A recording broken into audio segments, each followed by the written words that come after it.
Hello kids, my name is Hemant Kumar and I welcome you to Mars academy. I hope आप एकदम safe और healthy होंगे और एक नन्ही सी प्यारी सी इंटरेस्टिंग सी फिलोसफी से भरी हुई, मोरल से भरी हुई, डिसिप्लिन से भरी हुई, आइडियोलॉजी से भरी हुई स्टोरी सुनने के लिए एकदम तैयार।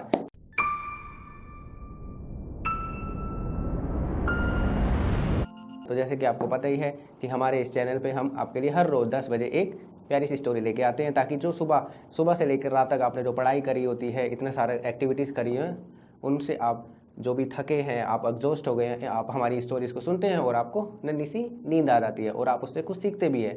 तो आपको पता ही है कि मैं अकबर और बीरबल की जो कंपैरिजन है एक स्टोरीज़ का, उसको फॉलो कर रहा हूँ, उसको परस्यू कर रहा हूँ। तो उसमें से मैं आज एक स्टोरी लेके आया हूँ जिसका टाइटल है Birbal's journey to heaven, Birbal की स्वर्ग की यात्रा। कि ऐसा क्या हुआ इस स्टोरी में। अक्सर ऐसा होता है कि अकबर और बीरबल और उसके जो पंचायत होती है, उसका दरबार होता है, उसमें कुछ ऐसी सिचुएशंस अराइज हो जाती हैं जिसके चलते बीरबल को कुछ समाधान करने पड़ते हैं। ऐसे ही वो हमारी स्टोरी है इसमें भी। लेकिन इसमें क्या है, बीरबल स्वर्ग जाता है। स्वर्ग जाता है, कैसे जाता है, क्या करता है, क्यों जाता है, वो हम स्टोरी में आज जान लेंगे। तो जैसे कि हमें पता है कि अकबर के 9 रत्न थे, नवरत्ना। तो उसमें 9 बहुत ही ज्ञानी लोग थे जिनसे वो एडवाइस लेता था, उनके मिनिस्टर्स थे वो।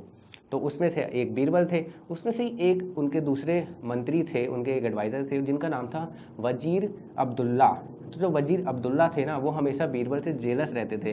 क्यों? क्योंकि जो बीरबल था वो हमेशा अकबर जो एम्परर था उनकी अटेंशन को एंजॉय करता था, क्योंकि अकबर जो साहब थे, हमारे एम्परर थे, वो बीरबल को बहुत पसंद करते थे। तो इसी से जो वजीर अब्दुल्ला था वो उससे जलने लग गया और उसको फंसाने के लिए, उसको मारने के लिए कॉन्स्पिरेसीज करने लग गया। तो ऐसी ही उसने एक कॉन्स्पिरेसी की थी। जो अकबर का जो नाई था, जो बार्बर था, जो अकबर एम्परर साहब थे हमारे, उनके बाल काटा जाता था। तो उसे पता चल गया कि जो अकबर के जो बाल काटे जाते हैं वो बालकनी में बाल काटे जाते हैं और वहाँ पे अक्सर ही कबूतर आके इकट्ठा हो जाते हैं। तो उसने बार से ये प्लानिंग करी, ये कॉन्स्पिरेसी करी कि बार तुम अकबर को बोलना कि ये जो कबूतर है, ये जो बालकनी में आके काँव काँव काँव करते हैं, ये हमारे पूर्वजों का संदेशा लेके आते हैं स्वर्ग से। तो वैसा ही हुआ।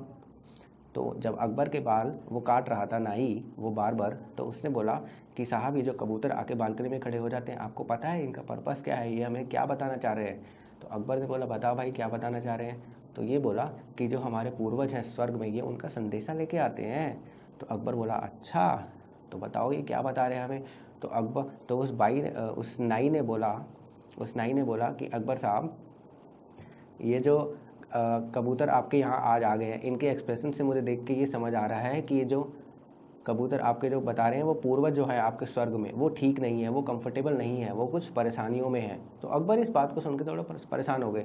सब हो ही जाएंगे कि अक्सर आपको अगर पता चले कि आपके एंसेस्टर्स जो हेवन में हैं वो ठीक से नहीं रह रहे हैं, वो कंफर्टेबल नहीं है। तो नाई ने उनको ऐसे करके भड़का दिया। तो फिर अकबर ने नाई से पूछा कि ऐसा कुछ समाधान है कि मैं अपने पूर्वजों को, अपने जो मेरे एंसेस्टर्स हैं जो ऊपर स्वर्ग में विराजमान हैं, उनको मैं कंफर्टेबल कर सकूं, उन्हें मैं उनकी जो भी परेशानियां हैं उनको दूर कर सकूं। तो फिर नाई ने बोला कि हमारे एक पुरोहित हैं, हमारे एक ज्ञानी बाबा हैं, उनसे मैं आपकी बात करा देता हूं, वो आपको एक ना एक समाधान बता देंगे। तो अकबर ने बोला, ठीक है, मेरी उनसे तुम बात करा दो। तो जो नाई है वो उस पुरोहित को लेके आता है अकबर के दरबार में। अब यहाँ से क्या होता है, जो पुरोहित है वो भी वजीर अब्दुल्ला और उस नाई से मिला हुआ होता है। जो पुरोहित अकबर को बोलता है कि आप अपने पूर्वजों को खुश देखना चाहते हैं, उनको कंफर्टेबल देखना चाहते हैं स्वर्ग में, तो आपको अपना एक सबसे भरोसेमंद, जो आपको सबसे प्रिय जो इंसान है, उसे स्वर्ग में भेजना होगा, ताकि वो उनकी तकलीफ़ों को सुधार के आपके पास आ सके और उनका पूरा का पूरा जो भी बोरा है, जो भी उनकी सिचुएशंस है, उनको आपको बता सके। तो अकबर ने बोला कि ठीक है, मैं ऐसा करता हूँ। लेकिन अकबर ने सोचा कि अगर मैं किसी इंसान को भेजूँ तो वो मर नहीं जाएगा, स्वर्ग में जाएगा। तो वो स्वर्ग में तो अक्सर लोग मर के जाते हैं, गुजर जाते हैं, तभी तो स्वर्ग में जाते हैं ना।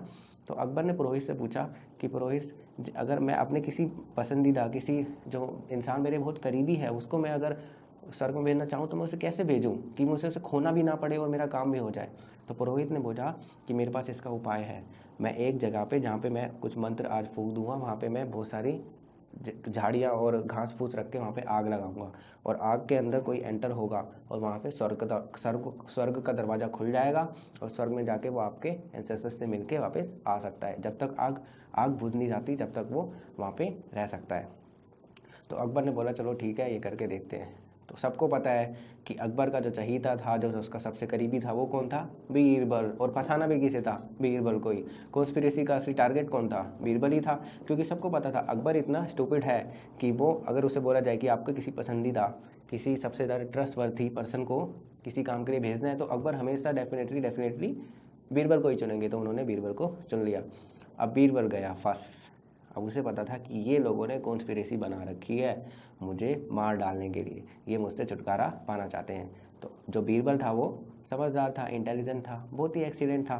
तो उसने एक प्लान बनाया, उसने पुरोहित से बात करी। उसने बोला मैं तैयार हूँ, मैं अपने राजा अकबर के लिए कुछ भी कर सकता हूँ। मैं स्वर्ग में जाऊँगा, उनके एंसेस्टर्स से मैं बातचीत करके आ जाऊँगा, उन्होंने जो भी सुविधाएं हैं उन्हें मैं मुहैया उन्हें करवाया आऊँगा, उन्हें कंफर्टेबली उन्हें वहाँ पे स्थित कराऊंगा, इस्टेब्लिश कराऊंगा, और उनकी जो भी परेशानियाँ उन्हें सोल्व भी करके आऊँगा मैं। तो फिर पुरोहित ने बोला ठीक है, मैं इस जगह पे मंत्र फूकता हूँ और इसी जगह पे आग लगाई जाएगी, तो ठीक है, तुम तैयार हो? बीरबल ने बोला हाँ ठीक है, तैयार हूँ।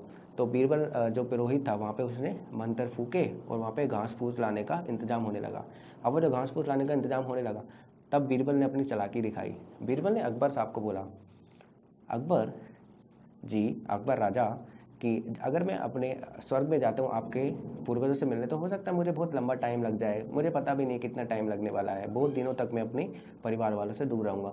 तो मैं ऐसा करता हूँ कि कुछ दिन के लिए मैं अपने परिवार वालों से मिलके आ जाता हूँ। जब तक आपने ये इस्टेब्लिश कर दिया है, ये साइट को आपने प्रिपेयर कर दिया है, तो इस साइट को यहीं रहने दीजिए, आप इसे कहीं शिफ्ट मत कीजिए। यहीं पर मैं आऊँगा, कुछ दिन बाद आऊँगा और आग में जाके मैं स्वर्ग के अंदर एंटर कर जाऊँगा और आपके एंसेस्टर्स को खुश कर दूँगा। अकबर सोचता है हाँ ये बात भी ठीक है, हो सकता है बीरबल को थोड़ा टाइम लग जाए तो वो अपनी फैमिली के साथ थोड़ा सा टाइम स्पेंड कर ले, ठीक है। तो अकबर ने बीरबल को अलाउ कर दिया। पुरोहित को भी इससे कोई परेशानी नहीं थी कि ठीक है, हाँ बीरबल आप जाओ, कुछ दिन बाद आ जाओ। उन्हें तो लगा हमें तो अब बीरबल को मारना ही है, आज नहीं तो कल सही। लेकिन उन्हें ये नहीं पता था कि बीरबल के दिमाग में क्या चल रहा है। बीरबल गया और रात को आ गया। हर 2-3 दिन जो भी उसने वो 4 दिन मांगे थे अकबर से, उन 2-3 दिन वो रातों में आता रहा और कुछ करता रहा उस साइट पे। वो किसी को नहीं पता उसने उस साइट पे क्या किया, लेकिन वो आके कुछ करता रहा। अब 5वें दिन जब बीरबल वहाँ पे हाजिर हुआ, तो पुरोहित, वजीर अब्दुल्ला, नाई, अकबर, सबको पता था, सबको लग रहा था कि हमारी जो प्लानिंग है, हमारी जो स्ट्रैटेजी है, ये सक्सेस होने वाली है। बीरबल से अब हमें छुटकारा मिल जाएगा। और अकबर भी सोचा चलो इसी बहाने मुझे पता चल जाएगा कि मेरे पूर्वज जो हैं वो स्वर्ग में हैप्पी तो हैं, खुश तो हैं, सेटिस्फाई तो हैं। तो बीरबल ने वही किया जो उसे बोला गया था। वो जलती हुई घास की आग में चला गया, धीरे धीरे जाने लगा और वहाँ पे अंदर जाते ही थोड़ा सा जैसे गया वहाँ पे गायब हो गया। और पुरोहित ने बोला कि बीरबल साहब हमारे स्वर्ग में चले गए, अब वो कुछ दिन बाद आएंगे और आपको बता देंगे कि आपके पूर्वजों की स्थिति स्वर्ग में कैसी। और वो सब खुश हो गए। लेकिन चमत्कार ये हुआ कि बीरबल सच्ची में 10-11 दिन बाद बीरबल सच्ची में वापस आ गया दरबार में, और सबके मुंह खुले के खुले रह गए, क्योंकि पुरोहित, उसनाई और वजीर अब्दुल्ला को यह यकीन था कि अगर बीरबल को जलती हुई झाड़ियों के, घासों के ढेर में आग लगा के उसको भेजा जाएगा तो वो मर जाएगा, उसकी मृत्यु हो जाएगी। तो वो बहुत ही कंफर्टेबली रह रहे थे, एंजॉय कर रहे थे। उन्हें लगा कि अब बीरबल वापस नहीं आने वाला, वो अपनी जो विक्ट्री है उसका जश्न मना रहे थे। जैसे ही उन्होंने बीरबल को दरबार में देखा, वो शॉक्ड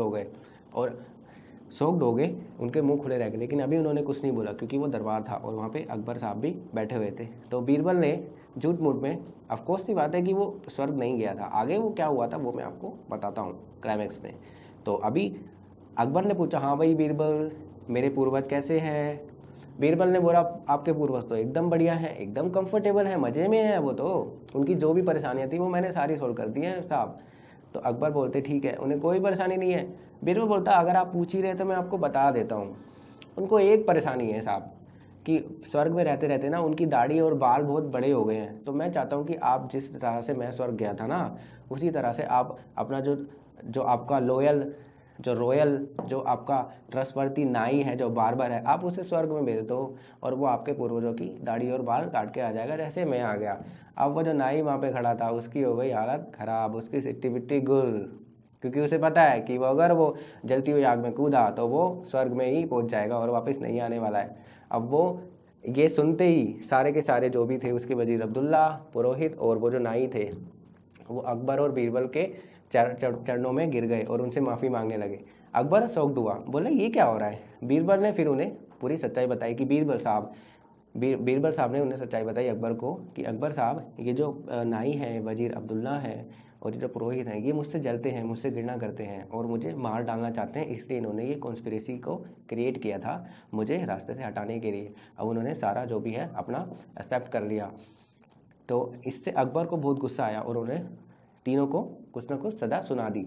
कुछ किसी जैसे वजीर अब्दुल्ला को कुछ टाइम के लिए बर्खास्त कर दिया और जो नाई था उसे नौकरी से निकाल दिया और पुरोहित को भी दरबार में आने की आज्ञा नहीं दी। तो अब अकबर ने पूछा कि बीरबल, जब तीनों ने मिलकर तुम्हें ऐसे फंसा दिया था तो तुम बचे कैसे? तुम जलती हुई आग में गए थे तो तुम बचे कैसे? तो बीरबल ने बोला, सर आपको याद होगा कि मैंने आपसे 4-5 दिन मांगे थे, ये बोल के कि मैं अपनी फैमिली के साथ थोड़ा टाइम स्पेंड करने जाता हूँ। उस जो टाइम स्पेंड मैं करना चाहता हूँ, मैंने आपसे बोला था कि साइट को चेंज ना किया जाए। जो साइट आपने चूज़ कर ली है उसी साइट पे मेरे को स्वर्ग पे जाने का रास्ता मिलना है और वहीं से मैं जाऊँगा।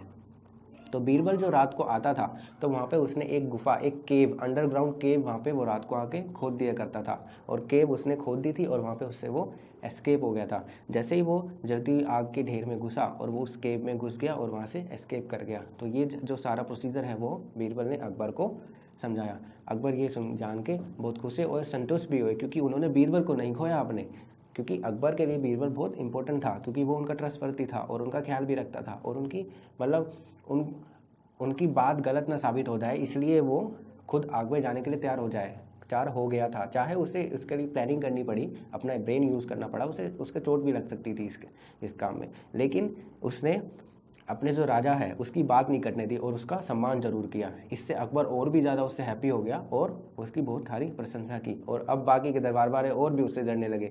लेकिन इससे ये प्रूव हो गया कि बीरबल को कोई भी हरा नहीं सकता और अकबर का जो पसंदीदा है, मोस्ट ट्रस्टवर्दी है, जो सबसे ज़्यादा करीबी है, वो हमेशा ही हमेशा बीरबल ही रहेगा। उसको कोई भी रिप्लेस नहीं कर सकता, उसके अल्टरनेट में कोई आ नहीं सकता और इसीलिए हमारी अकबर और बीरबल की कहानियाँ चलती रहेंगी ऐसे ही मज़ेदार किस्सों के साथ। So thank you very much. Thanks for watching. Please do subscribe our channel and press the notification bell icon so that you can get the immediate notifications of our upcoming videos. Thank you very much. Videos को देखने के लिए subscribe करें हमारे channel को और साथ ही bell icon press करें।